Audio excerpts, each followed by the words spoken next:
चलिए दोस्तों, आज हम करेंगे प्रैक्टिस मॉक का सॉल्यूशन जो कि 29 मार्च के लिए फ्री आपके लिए अवेलेबल था। ठीक है, कुछ लोग पूछते हैं कि ये कहाँ पर मॉक होता है, तो ये प्रैक्टिस मॉक के एप्लीकेशन पर मॉक दे सकते हैं या वेबसाइट पर भी। और जो भी टोटल स्कोर आपका रहा हो उसको मेंशन करना, मैथ सेक्शन में जो भी रहा हो उसको भी मेंशन आपको करना है। ठीक है, और इस सीरीज को आप प्रैक्टिस सेट की तरह भी ले सकते हैं। जो आप प्रैक्टिस बैच बाई करते हैं ना, तो वो जरूरी नहीं है, आप यहाँ से भी कवर कर सकते हैं। वहाँ भी आपको 25 क्वेश्चन करवाए जाएंगे, यहाँ पर भी, और ये ज़्यादा इफेक्टिव होगा क्योंकि आप मॉक फॉर्मेट में अटेम्प्ट करते हैं, उसके बाद इसको आप देखेंगे कि कौन सा नहीं आया, कौन सा आपको ज़्यादा टफ लग रहा था करने में, तो आपको सोल्यूशन उसको आसानी से मिलेगा। ठीक है, चलो फिर स्टार्ट करते हैं। पहला सवाल है, कह रहा है अब से 2 वर्ष पहले दादा की आयु और अब से 4 वर्ष बाद के पोते की आयु का अनुपात इतना है। अब से 5 वर्ष पहले की पोते की आयु और अब से 5 वर्ष बाद की दादा की आयु का अनुपात इतना है। दादा और पोते से कितने वर्ष बड़े हैं? तो देखो सिंपल सी बात समझो, यहाँ पर ये लिखा था, ये दादा हो गया इनके, और यहाँ पर 7x हो गया, 3x हो गया। लेकिन जो 3x था वो 4 वर्ष बाद का था, तो 4 वर्ष पहले ये प्रेजेंट का हमने बना लिया। 2 वर्ष पहले का था, इसमें 2 वर्ष हमने जोड़ दिया, ये प्रेजेंट का आ गया। अब कह रहा था कि अब से 5 वर्ष पहले, तो अब से 5 वर्ष पहले हमने इसको पहुंचा दिया, और ये 5 वर्ष बाद की बात कर रहा था, यानी कि दादाजी को 5 वर्ष बाद का पहुंचा दिया। इनका रेशियो यानी कि 7x प्लस का 7 अपॉन में 3x माइनस का 9 बराबर में 11/3 दिया था। देखो दादाजी का कितना था, 11 था, इसलिए 11 को ऊपर लिखा। इसको सॉल्व कर लो, 7 तियां 21 हो गया, 11 तियां 33 हो गया, यानी कि 33x माइनस का 21x हो गया। 7 तियां 21, 11 9 में 99, यानी कि 21 प्लस का 99, ये बराबर हो जाएगा। तो 2 बचा, 3 से 2 गया, 12x हो गया, 9 1 10 हो गया, 9 3 12 हो गया, यानी कि x बराबर 10 आ गया। अब हमसे पूछा गया था कि कितना ये इससे बड़े हैं, यानी कि 7x प्लस का 2 माइनस का 3x प्लस का 4 हो जाएगा, यानी कि 4x प्लस का 6, यानी कि 4 गुणे में 10 प्लस का 6, यानी कि 46 वर्ष हो गए। अब यहाँ पर देखो ईयर हमको अलग अलग दिए थे, तो हम रेशियो मेथड होते हुए भी नहीं कर पा रहे थे, क्योंकि हमें बेसिक से ही जाना पड़ेगा, क्योंकि एक बार पहले एक बार बाद की बात कर रहा है। ठीक है, अगला सवाल, एक विभाजन के दौरान सुहास ने गलती से लाभांश के रूप में एक संख्या ले ली जो मूल लाभांश के लिए यहाँ पर देखते हैं क्या दिया गया था, dividend a number that was 10% less than the original dividend. ठीक है, उन्होंने गलती से भाजक के रूप में एक ऐसी संख्या ले ली जो मूल भाजक से 20% कम थी। यदि मूल विभाजन समस्या का सही भागफल 24 था और शेषफल 0 था, तो सुहास ने कौन सा भागफल प्राप्त किया, यह मानते हुए कि उसकी गणना में कोई त्रुटि नहीं थी। अब देखो भागफल बोल दिया कि 24 था, यहाँ पर शेषफल उसने 0 बचा, ये एक्चुअल नंबर थे, जो त्रुटि हुई है उसको वो बाद में देखेंगे। अब ये 24 यहाँ पर अगर 5 मान लें, ये 120 मान लें, तो कोई दिक्कत है, शेषफल तो हमारा जो भागफल है 24 आएगा। यानी कि अब जो था ना 120 से उसने डिविडेंड को 10% कम मान लिया, यानी कि 90% मान लिया, और क्या किया है, जो हमारा भाजक था उसको 20% कम कर लिया। तो 20% कम करेंगे तो 20 पंजे 100, यानी कि 4/5 हो गया, कितना आ गया यहाँ पर 4 आ गया। इधर करेंगे तो ये कितना हो गया, 12 ने में 108 हो गया। अब 108 से 4 से डिवाइड कर देंगे तो ये 27 बार पूरा पूरा चला जाएगा, यही आंसर था। अगला सवाल, बिंदु ए और बी केंद्र ओ वाले वृत्त पर स्थित है। पीए और पीबी एक बाहरी बिंदु पी से वृत्त की स्पर्श रेखाएं हैं। यदि पीए और पीबी परस्पर 42 डिग्री पर झुके हुए हैं तो ओ ए बी का माप बताना है। तो फिर सिंपल सा एक बनाते हैं सर्किल। ये हो गई हमारी स्पर्श रेखाएं पीए और पीबी, पी ए और पीबी, ये हो गया हमारा क्या, सेंटर हो गया। ये यहाँ पर 42 डिग्री हो गया। अब हमसे पूछा गया था ओ ए बी, ओ ए और बी का मान। देखो अगर आपको पता है तब तो ठीक है, नहीं पता तो इसको याद कर लो। ये डायरेक्ट निकलेगा क्या, यहाँ पर 42 था ना, 42 का आधा हो जाएगा डायरेक्ट, 21 डिग्री हमारा आंसर आ जाएगा। अब ये होता कैसे, एक बार इसको देख लो। अगर मान लो ये वाला एंगल हम थीटा मान लें, ये वाला यहाँ पर 90 हो गया, ये 90 हो गया, तो ये वाला एंगल क्या होगा, ये वाला एंगल होगा 180 माइनस का थीटा होगा, यही तो होगा। अगर इनको हम मान लेते हैं अल्फा, इसको भी अल्फा, तो एक चीज देखना, 180 माइनस का थीटा प्लस का अल्फा बराबर 180 हो गया, यानी कि ये कैंसिल आउट हो गया। 2 अल्फा बराबर थीटा हो गया, यानी कि अल्फा बराबर क्या हो गया, थीटा बाई 2 हो गया। तो ये याद कर लो, क्या दिक्कत है। आंसर जल्दी आएगा, टाइम सेव होगा। अगला सवाल, कंपनी बी और सी द्वारा बेची गई पेट्रोल कारों की संख्या और डीजल कारों की संख्या का अनुपात इतना है। कंपनी बी और सी द्वारा मिलाकर बेची गई पेट्रोल कारों की कुल संख्या ज्ञात करें। देखो बी और सी की बात कर रहा है, टोटल तो हमको 6000 यहाँ पर मेंशन की गई थी। ये किसका मान था? 100 का मान था। ये दोनों कंडीशन में आता निकल के, बी की कंडीशन में भी आता, सी की कंडीशन में भी आता, और हमें कुल बताना था यानी कि जोड़ना भी पड़ता, तो ये हमने ले लिया कॉमन बाहर। अब बी में बात करें तो 20% और सी में कितना था? 18%। ये था 20%, यानी कि यहां पर देखें तो 11 9 20, यानी कि ये मान किसका? 20 का। हमें चाहिए कौन सी? पेट्रोल की, तो 11 इसमें पेट्रोल वाली हो गई। इसी तरीके से ये टोटल कितना था? 9 था, 9 था तो पेट्रोल वाली 5 हो गई, बस खत्म हो गया। ये 11 हो गया, ये 9 दूनी 18, 5 दूनी 10 हो गया। इन दोनों को जोड़ेंगे तो ये 21 हो गया। यहाँ से कैंसिल आउट यानी कि गुणे में 60 कर देंगे, तो 6 कम 6, 6 दूनी 12, 1260 आंसर। अगला सवाल, एक 900 मीटर की दौड़ में यदि ए बी को 75 सेकंड या 180 मीटर से हरा देता है तो ए की गति बताइए। देखो बी को 180 मीटर जाने में 75 सेकंड लगते हैं, हम कह रहे हैं कि 900 मीटर भगा दो बी को, तो यहाँ पर देखेंगे तो ये 5 गुना हो रहा था, इसका भी 5 गुना, यानी कि ये टाइम किसको लग रहा? ये बी का टाइम निकल के आया। यानी कि अगर ए का टाइम निकाले तो उसको कम लग रहा होगा। कितना कम लग रहा होगा? 75 सेकंड से हरा रहा था, यानी कि 75 गुणे में 4 सेकंड ये बी का टाइम हो गया। टोटल डिस्टेंस 900, 75 गुणे में 4 हो गया, 25 तिया 75, 25 चौकू 100, 4 से 4 कैंसिल आउट, आंसर आ गया 3 मीटर प्रति सेकंड। अगर बी के लिए निकालना होता तो बहुत आसान होता, डायरेक्ट आपको 180/75 कर देना तो बी का आ जाता। अगला सवाल, अब इस सवाल में बहुत आसान था भाई, p बराबर में 0 पुट कर दो, हमें x बराबर में 3 निकालना, 2 की पावर में 3, आंसर 8 आ गया। बहुत आसान था। अगला सवाल, कुल 2700 छात्रों वाले एक स्कूल में 35% लड़के हैं और शेष लड़कियां हैं। यदि 40% लड़के और 20% लड़कियां एनसीसी स्वयंसेवक है तो स्कूल में उन छात्रों की कुल संख्या ज्ञात करें जो एनसीसी स्वयंसेवक है। अब यहाँ पर देखो, यहाँ पर क्या लिखा था? 20%, 20%, और इधर लड़कियां भी 20% थी, यानी कि ये ओवरऑल तो 20% थे ना, ओवरऑल तो 20% थे ना, यानी कि यहाँ पर 540 तो निकल आया, लेकिन ये 20% लड़कों के और एक्स्ट्रा हो गए, तो इसमें हमें करना पड़ेगा 2700 का 45% ये लड़के हो गए, उसके बाद इसमें 20% हमको और करना पड़ेगा, तो 2 जीरो ये चले गए, 20 पंजे 100, 5 ने 45 हो गया, 9 सत्ते 63 हो गया, हासिल लगा 6, 9 दूनी 18 और 6 24 हो गया, 540 जोड़ देंगे, यानी कि आंसर देखते ही समझ में आना चाहिए 783। अगला सवाल करें, चलो फिर। 1100 की क्रय मूल्य वाली एक सिल्क शर्ट को इसके क्रय मूल्य से 23% अधिक अंकित किया जाता है और इतने की छूट के बाद बेचा जाता है।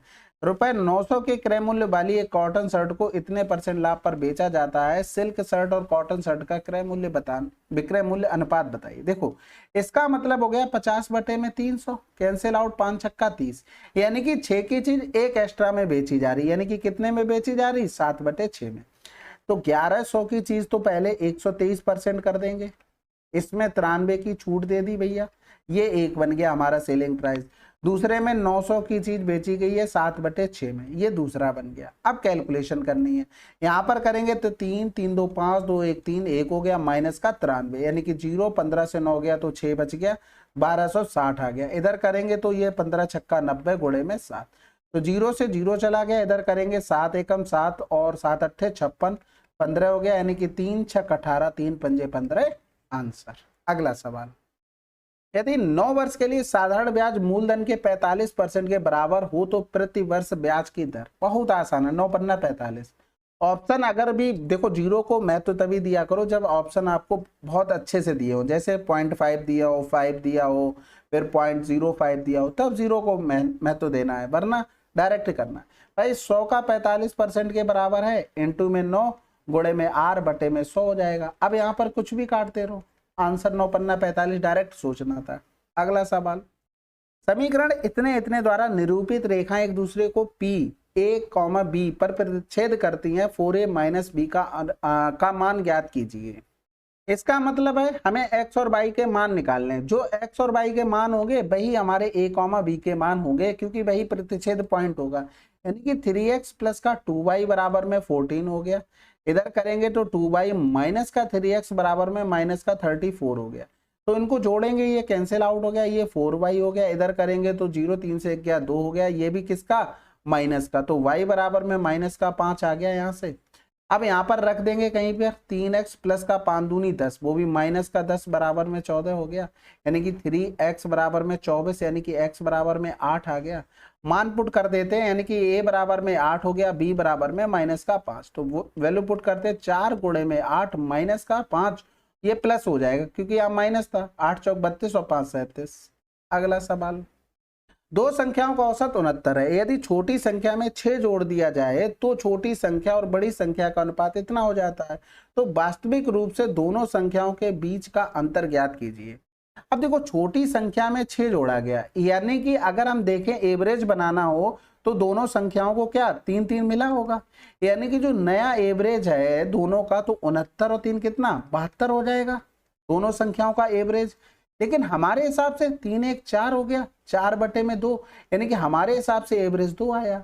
एवरेज कितना आया 2, 2 बराबर में कितना 72 हो गया। अगर 1 बराबर निकालेंगे तो 36 हो गया, 3 बराबर निकालेंगे तो 108 हो गया। अब छोटी संख्या में 6 जोड़ा गया तो वो घटा दो, यानी कि 30 थी छोटी संख्या, इन दोनों का डिफरेंस 8, 78 आंसर आ गया। अगला सवाल, 2 वर्ष के अंत पर एक राशि पर अर्जित चक्रवृद्धि ब्याज और साधारण ब्याज इतना इतना है, तो राशि ज्ञात करें। सबसे पहले एक चीज देखो, ये साधारण ब्याज है, यानी कि अगर ट्री मेथड लगाते हो तो ट्री मेथड कैसे लगता है इस तरीके से, यानी कि पहली साल में चाहे साधारण ब्याज हो, सिंपल इंटरेस्ट हो या फिर कंपाउंड इंटरेस्ट हो, दोनों बराबर होते हैं। बिल्कुल, जो एक्स्ट्रा आएगा वो नेक्स्ट ईयर, यानी कि जो पहले साल पर ब्याज के ऊपर ब्याज मिलेगा वो एक्स्ट्रा आएगा। तो सबसे पहले तो यहाँ पर देखें, एक साल में साधारण ब्याज 2 चौकू 8, 2 3 6, 2 दूनी 4, यानी कि 432 रहा होगा, और यहाँ पर भी 432 हो गया होगा। अब इस पर जो ब्याज मिला होगा वो एक्स्ट्रा रहा होगा, वो एक्स्ट्रा कैसे निकलेगा 915, 84 हो गया, 864.00, एक हो गया, 11 से 6 गया तो 5 हो गया, यानी कि ये एक्स्ट्रा रहा होगा। ये किस पर मिला होगा 432 का x% बराबर में 51.84, यानी कि बटे में 100 कर लो, ये कैंसिल आउट हो गया। अब ये 12 चौक 48, 12 बार पूरा चला जाएगा, यानी कि यहाँ पर रेट कितनी आ गई, यानी कि 12% आ गई। ठीक है, अब 864 कितने साल का था ब्याज 2 साल का, यानी कि प्रिंसिपल अगर हमारे पास 100 हो, टाइम हमारे पास 2 हो, रेट हमारे पास 12% हो, तो ब्याज कितना हो गया 24, यानी कि बराबर में 864 हो गया। हमें 100 का मान निकालना था, यानी कि 24 तिया 72 होता है, और 24 छक्का 144, 3600 आंसर हो गया, खत्म।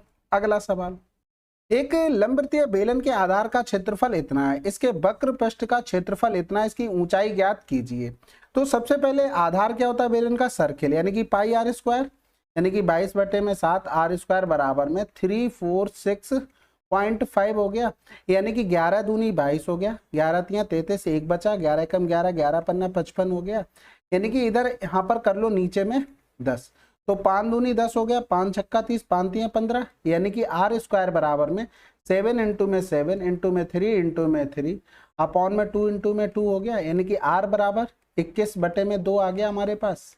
अब यहाँ पर वक्र पृष्ठ का क्षेत्रफल 2 पाई आर एच बराबर में 990 हो गया, यानी कि 2 गुणे में 22 बटे में 7 इंटू में आर का मान 21 बटे में 2 इंटू में एच बराबर में 990 हो गया। तो 11 नेमा 99, 11 दूनी 22 हो गया, 7 तिया 21 हो गया, 2 से 2 कैंसिल आउट, यानी कि एच बराबर में कितना आ गया 15, कैलकुलेटिव कह सकते हैं। अगला सवाल, ये सवाल बिल्कुल आसान है, बराबर में 1 मान लो, यानी कि 8 बराबर में क्या हो गया 1 की पावर में x, तो 9 बराबर में क्या हो गया 1 की पावर में y, और 72 बराबर में क्या हो गया 1 की पावर में z। अब 72 को लिख क्या सकते थे 8 गुणे में 9 बराबर में 1 की पावर में z, 8 की जगह 1 की पावर में x इंटू में 1 की पावर में y बराबर 1 की पावर में z।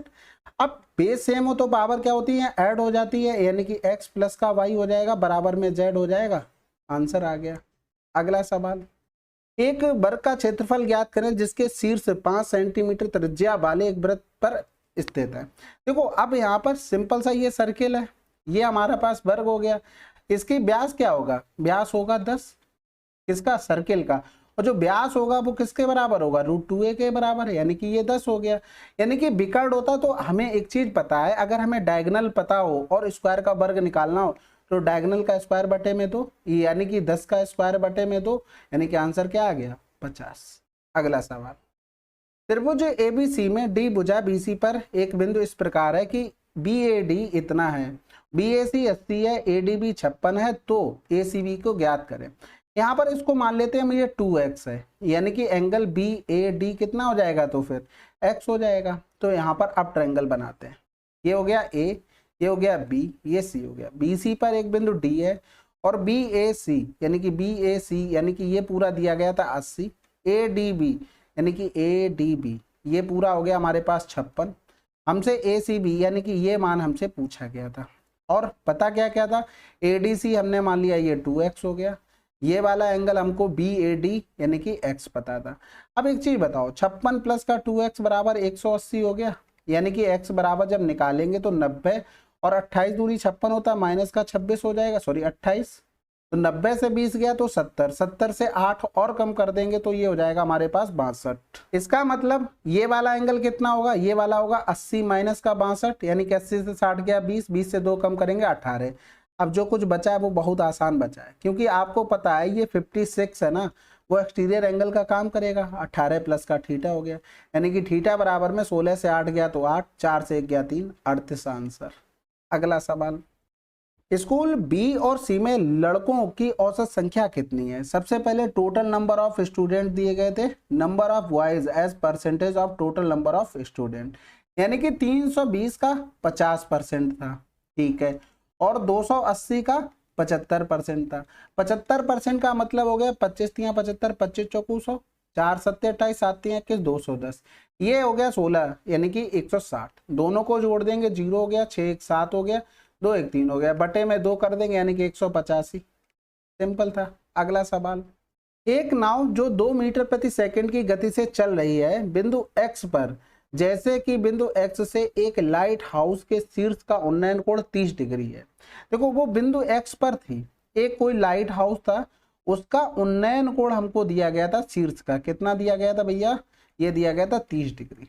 यदि नाव 30 सेकंड में x से लाइट हाउस के आधार तक पहुंचती, यानी कि ये डिस्टेंस उसने कवर की, 30 सेकंड में की, स्पीड 2 थी, यानी कि 60 मीटर डिस्टेंस कवर की है। अब हमसे पूछा गया है फिर लाइट हाउस की ऊंचाई हमको बतानी है। सिंपल हो गया बिल्कुल भाई, ये 60 डिग्री हो गया, 30 से 60 वाले पे जाते हैं तो हमें √3 से डिवाइड करना पड़ता है, तो √3 से डिवाइड, 20 तियां 60 हो गया, बटे में √3 हो गया, यानी कि आंसर क्या आ गया 20√3। ये याद होने चाहिए आपको, अगर नहीं याद है तो 10 30 का मान लिख लो, तब आ जाएगा आपका, ठीक है। अगला सवाल, 2018 की तुलना में 2020 में सभी प्रकार के धूप का चश्मे के कुल उत्पादन में प्रतिशत वृद्धि ऑब्लिक कमी ज्ञात करें। तो 18 वाला हमारे पास ये रहा, 20 वाला ये रहा, जोड़ लेते हैं, 5 2 7 3 10, हाथ से लगा 1 हो गया, 7 4 11, 6 4 10 यानी कि 21 और 5 26 हो गया। इधर जोड़ेंगे 6 2 8 8 8 16 16 और 5 21 और 30, 3 8 6 14, 5 19, 19 और 5 24, 24 और 4 28, ठीक है। इनका रेशियो बना लेते हैं, तो ये 13 हो गया, ये 14 हो गया। कितनी वृद्धि हुई भैया, एक की वृद्धि हुई, किससे हुई है भाई 13 से, गुणे में 100 हो गया, 13 7 91, 7 के समथिंग आंसर। अगला सवाल, एक बेईमान दुकानदार अपने सामान को क्रय मूल्य पर बेचने का वादा करता है, लेकिन वह 1 किलोग्राम के बजाय 900 ग्राम के दोषपूर्ण वजन का उपयोग करता है और क्रय मूल्य पर 10% का लाभ भी अर्जित करता है। उसका कुल लाभ परसेंटेज बताइए। देखो जो भी ग्राहक से लिया जाएगा ऊपर लिखेंगे, जो दुकानदार अपने पास से दे रहा है उसको नीचे लिखते हैं, ठीक है। वही सक्सेसिव मेथड होता है, सबका लिखने का तरीका अपना अपना होता है। अब उसने क्या किया, पैसे तो ग्राहक से 1000 ग्राम के ले लिया, अपने पास से 900 ग्राम दिया। अब 10% का लाभ, यानी कि अगर 100 रुपए की चीज थी वो 10% लाभ पे बेचेगा, ग्राहक से 110 लेगा, वही किया। तो ये 3 और 1 4, यानी कि 2 और 2 4 हो गए, यानी कि उसने 9 रुपए से 11 रुपए में बेच दिया, यानी कि 2 का प्रॉफिट ले लिया 9 से, गुणे में 100, यानी कि अगर इतना ही सॉल्व करते तो 11.11% होता है, गुणे में 2 यानी कि 22.22% आंसर। अगला सवाल, ए बराबर में इतना दिया गया था, हमें इसका मान निकालना था। ये बहुत आसान सवाल होते हैं अगर आपकी प्रैक्टिस है तो। a + 1 का अगर हम इसका होल क्यूब तो क्या लिखेंगे a³ प्लस का 1 हो गया, प्लस का 3a भी होता है यानी कि 3 इंटू में a और a प्लस का 1 हो गया। यानी कि इधर भी अगर कर ले तो ये a क्यूब प्लस का 3a स्क्वायर प्लस का 3a हो गया। यानी कि हमें एक चीज पता लगी है क्या, जो हमें निकालना है वो यहीं से मिलेगा, 3a स्क्वायर प्लस का 3a हो गया। यानी कि a प्लस 1 का ये होल क्यूब माइनस का 1, ये बचेगा a क्यूब प्लस का 3a स्क्वायर प्लस का 3a बचेगा। तो ये हो जाएगा 199 प्लस का 1 का होल क्यूब माइनस में 1। यानी कि दो का क्यूब करेंगे तो 8 आ जाएगा और 6 जीरो आ जाएंगे, 1 2 3 4 5 6 माइनस का 1। यानी कि 6 जीरो आए तो 6 9 चाहिए था, 2 2 4 2 6, आंसर लगा दो 79999। ठीक है, अगला सवाल फाइंड द मिनिमम वैल्यू है। अब देखो फार्मूले अगर याद होंगे तब तो ठीक है, इसकी जो मिनिमम वैल्यू होती है वो अंडर रूट में एक्स स्क्वायर प्लस का वाई स्क्वायर होता है। अगर मिनिमम है तो माइनस हो जाएगा, अगर मैक्सिमम पूछे तो प्लस हो जाता है। यानी कि 6 का स्क्वायर प्लस का 8 का स्क्वायर ये ट्रिपलेट होता है यानी कि 10 का स्क्वायर आ जाएगा। यानी कि ये 10 आया वो भी माइनस का, प्लस का 15 था, आंसर 5। अगला सवाल, एक आदमी ने देखा कि एक्स मजदूर किसी काम को 16 दिनों में पूरा कर सकते हैं। हालांकि अगर उसने 30 और श्रमिक को काम पर रखा तो वो काम 10 दिनों में समाप्त हो जाएगा। अकेले काम को पूरा करने के लिए एक मजदूर द्वारा लिया गया आवश्यक समय। तो देखो अगर हम यहाँ पर देखें कि 16 दिनों में एक्स मजदूर काम कर रहे थे, अब 30 मजदूर और आ गए तो 10 दिन लग रहे, यानी कि हमने यहाँ पर 6 दिन कम कर लिए। किसकी वजह से? 30 आदमियों की वजह से। यानी कि 6 दिन कम हुए 30 वजह के, हम 16 दिन कम कर लेते ना, हम चाह रहे हैं पूरे 16 दिन कम हो जाएं। तो 6 पंजे 30, 16 पंजे 80 आदमी टोटल लगेंगे, लेकिन 80 तो थे नहीं, आदमी थे कितने, यहाँ पर तो 30 ऐड होके आए ना, आदमी थे भैया 50 हमारे पास। अब 50 आदमी एक की इफिशियंसी से 16 दिन में काम करेंगे, ये टोटल वर्क। अब क्या कह रहा था, अकेला, यानी कि एक मजदूर करेगा तो एक मजदूर एक की इफिशियंसी से, यानी कि 800 आंसर आ जाएगा, बात खत्म हो गई। अगर नहीं समझ में आया तो ऐसे कर लो, x गुणे में 16 और ये हो जाएगा x प्लस का 30, ये कर रहा था 10 दिन में, तो 2 पंजे 10 हो गया, 2 अट्ठे 16, यानी कि 3x बराबर में 30 गुणे में 5 हो गया, यानी कि x बराबर 50 आ गया। इतना तो कर लोगे, उसके बाद यही कर लेना। ठीक है, अगला सवाल, एक आदमी नाव धारा अनुप्रवाह में x किलोमीटर और धारा के विरुद्ध उतनी ही दूरी 12 घंटे में तय कर सकता है। साथ ही वह 10 घंटे में धारा के अनुप्रवाह 4x किलोमीटर की दूरी तय कर सकता है। वह कितने समय में धारा के विरुद्ध x किलोमीटर की दूरी तय कर सकता है? कहने का मतलब है धारा की दिशा में भी जाता है और धारा के विरुद्ध भी चलता है, और ये 12 घंटे लेता है। ठीक है, हमें इसी का टाइम निकालना है कि इसमें कितना टाइम लगेगा। अब कह रहा था 10 घंटे में धारा के अनुप्रवाह, यानी कि कितनी 4x जाता है, अनुप्रवाह मतलब a प्लस का b हो गया, बराबर में 10 घंटे, यानी कि x a प्लस का b का मान कितना हो गया, 2 पंजे 10, 2 दूनी 4। बस समझ में आ गई। यानी कि इस पे जो टाइम की बात करें तो ये 5/2 हो गया, यानी कि जो हमें निकालना है वो भी आसान हो गया भाई। इसका टाइम निकालना 12 माइनस का 5/2, यानी कि कहने का मतलब है 12 माइनस का 2 दूनी 4, 2 पंजे 10, 12 से 3 गया 9, 9.5 घंटे लगेंगे। अगला सवाल, एक दुकान के मालिक द्वारा एक बोतल को इतने में बेचकर अर्जित लाभ परसेंटेज उसी बोतल को इतने पर बेचने पर हुई हानि परसेंटेज के बराबर है।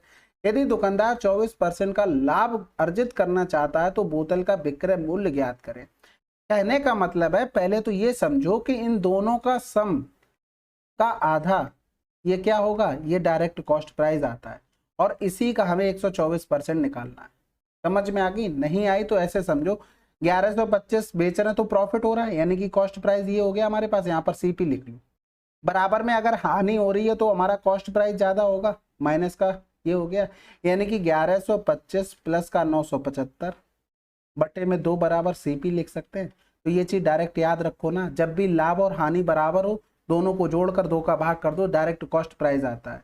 ठीक है, तो हो जाएगा 75 और 100 हो गया, यानी कि 2 9 2 11 हो गया, हाथ से लगा 1 हो जाएगा, यानी कि 2100 हो गया, बटे में 2 गुणे में 124 बटे में 100 हो गया, ये कैंसिल आउट हो गया, तो 21 दूनी 42 हो गया, हासिल लगा 4 हो गया, और 21 छक्का 126, 4 130 आंसर आ गया।